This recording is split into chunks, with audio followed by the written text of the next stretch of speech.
আজকের পৃথিবীতে এমন কিছু সংঘাত আছে যেগুলো শুধু দুইটি দেশের মধ্যে সীমাবদ্ধ থাকে না, সেই সংঘাতের ঢেউ ছড়িয়ে পড়ে পুরো বিশ্বজুড়ে। ইরান আর আমেরিকার উত্তেজনা ঠিক তেমনই একটি ঘটনা। এটা শুধু রাজনীতি নয়, এটা শক্তি, আধিপত্য, ধর্ম, অর্থনীতি আর ভবিষ্যৎ বিশ্বের নিয়ন্ত্রণের লড়াই। আজকের এই ভিডিওতে আমরা ধাপে ধাপে বুঝব কেন ইরান ও আমেরিকা একে অপরের সবচেয়ে বড় শত্রু, এই শত্রুতার শুরু কোথায় আর সামনে বিশ্ব কিসের দিকে এগোচ্ছে। পার্ট 1, ইরান, ইতিহাস ও পরিচয়। 5 থেকে 15 মিনিট।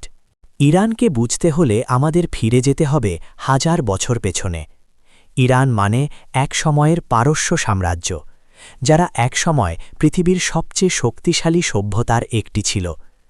এই দেশ শুধু মুসলিম রাষ্ট্র নয়, এটা একটি সাংস্কৃতিক ও রাজনৈতিক পরিচয়ের দেশ।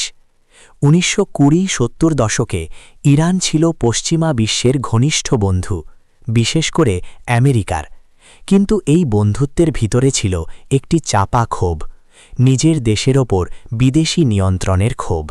পার্ট 2, আমেরিকা কেন মধ্যপ্রাচ্যে। 15 থেকে 25 মিনিট। আমেরিকা হাজার মাইল দূরের একটি দেশ, তাহলে প্রশ্ন আসে, কেন তারা মধ্যপ্রাচ্যে এত আগ্রহী?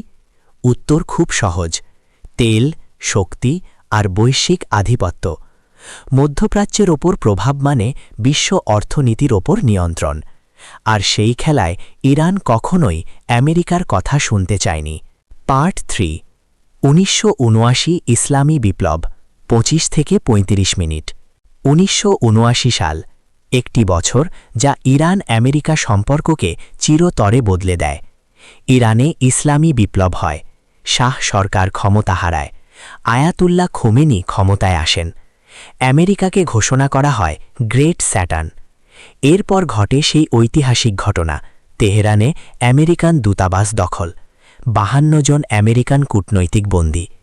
এই মুহূর্ত থেকেই ইরান ও আমেরিকার মধ্যে যুদ্ধ শুরু হয়ে যায়, যেটা ছিল নীরব কিন্তু ভয়ঙ্কর। পার্ট 4, নিষেধাজ্ঞা ও অর্থনৈতিক যুদ্ধ। 35 থেকে 45 মিনিট।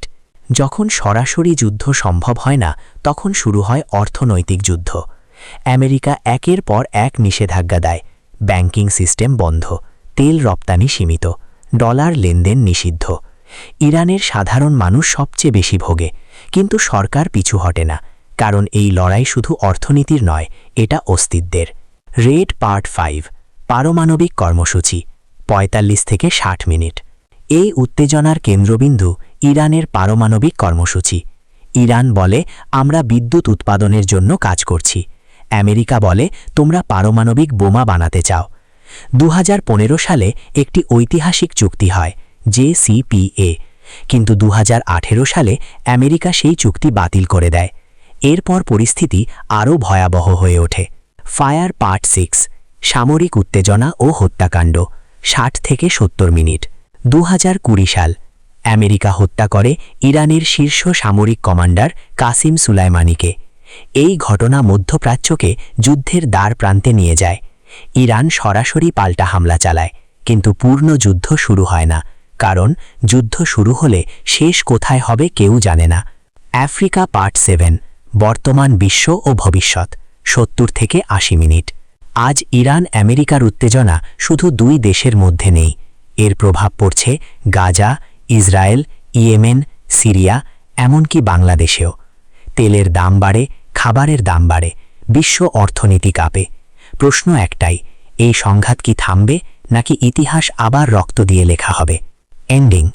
ইতিহাস আমাদের একটাই শিক্ষা দেয়, যুদ্ধ কখনো সমাধান নয়, কিন্তু শক্তির রাজনীতিতে শান্তি সবচেয়ে দুর্বল শব্দ।